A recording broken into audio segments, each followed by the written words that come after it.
the sky, please tell us why. The Lotto jackpot is an estimated €2.8 million.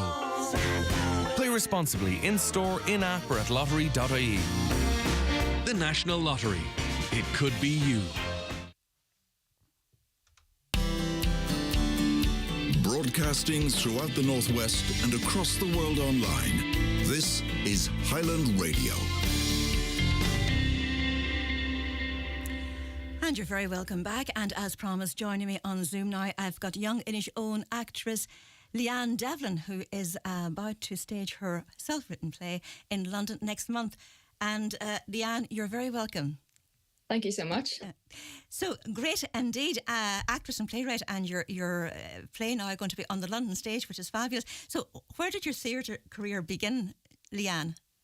I suppose if you go back far enough, I did speech and drama with Emma Porter when I was really young, maybe like 8 in Buncrana, and then I did some musicals with Donal Henderson through Grease Print Productions in the St Mary's Hall in Buncrana. So I guess that was the start of it really. And then after school I went to drama school, so I studied at the Gaiety School of Acting and the Guildford School of Acting, and it just kind of, after COVID, took off from there. Fantastic. And I suppose everybody... and well, not everybody, there's a lot of people who are involved in amateur dramatics locally, and their dream is to hit the big time. And I'm sure you met a lot of challenges along your way. Oh yeah, definitely. I guess a part of the creative life that most people don't recognise is the amount of rejection that you get. And that goes the full way up to like A-listers. They'll be getting rejected from blockbuster movies right, left and centre as well. So that's a massive part of the job, but it's just something that you have to be okay with. And most of the time when you get rejected from a job, it's not because you're not good, it's because you weren't the right fit, and you just have to be okay with that. And I suppose it's vital for an actress like yourself to have a good agent that gets you auditions and gets you on the ladder, if you like, to success. Yes, 100%. I was very lucky last year to sign with an agency called Nova Artists, which are based in Northern Ireland. So they get me a lot of really cool auditions for RTE and BBC and the likes of that.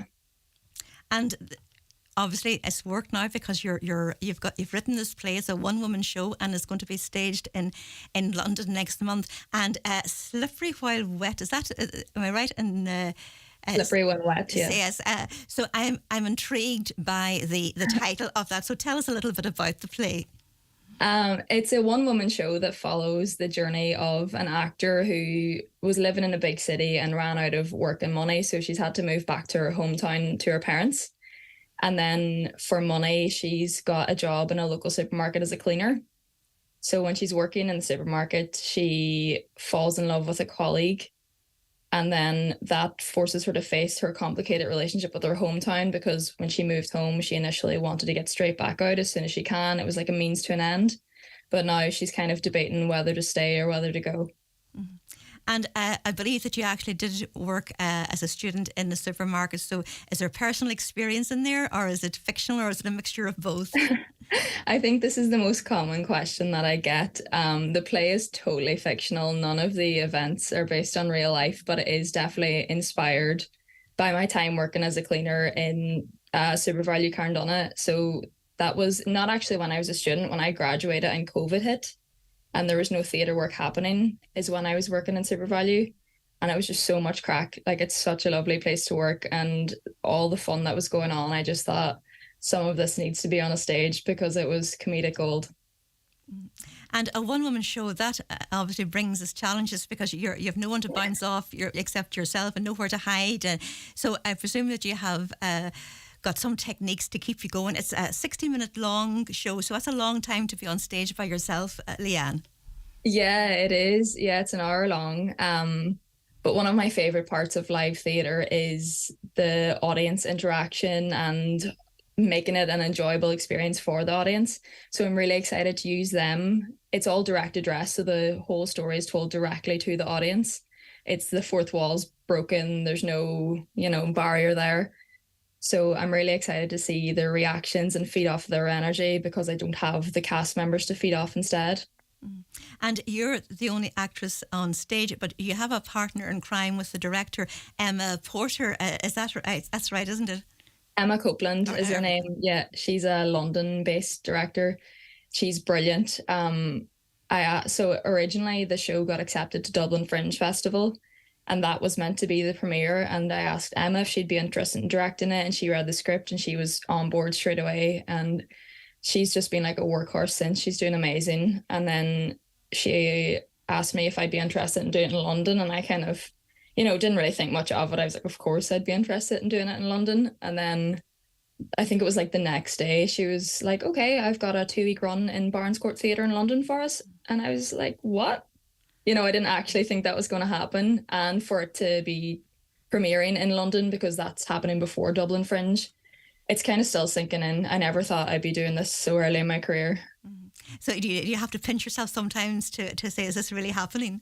Yeah, 100%. At the minute, because we're in the middle of the producing work and we haven't started rehearsals yet, I don't think it's sunk in. But once I get on the flight to London and get into rehearsals, it'll be like, whoa. And I've just read some reviews of it. It's cheeky and irreverent, gorgeously wry sense of humour throughout, and Leanne Devlin is a national treasure. Do you envisage the London audience having any problem with the Donegal accent, or maybe the Donegal sense of humour? I hope not. This is a soft spot for me, because through my training, my accent hasn't always been encouraged, but I think telling, Donegal stories in a Donegal accent is really important. Like, we've got so much humour in Donegal that is so niche that other parts of the world don't have. So no, I hope it's not an issue. I did do a show in London in April. It was a 3-hander, a Belfast show called Two Fingers Up, and it went down a treat. The audience loved it. So I'm hoping that Slippery When Wet can have the same reception over there. And to put a show on the road, I'm sure you must need funding. Like you're a young 24-year-old just starting out, and you don't belong to any big theatre company. So was it difficult to get the funding to stage this? Yeah, definitely. That's something that we're still working on. So being an individual that's not from a company, it's really hard to get funding from the Arts Council for individuals. So we have applied, but at present we're a totally unfunded show. We've got little bits we did a fundraiser online and we got a lot of support on that. But in terms of the scale of budget that you actually need, we're miles off. So it's definitely going to be a challenge, but we're working on it. Fantastic. So the dates the dates for the London production now are at the end of the month, isn't that right? I've got them somewhere here. Yeah, the 22nd of August to the 2nd of September. And it's then prospects of bringing it over to Ireland, or are you going to bring it elsewhere?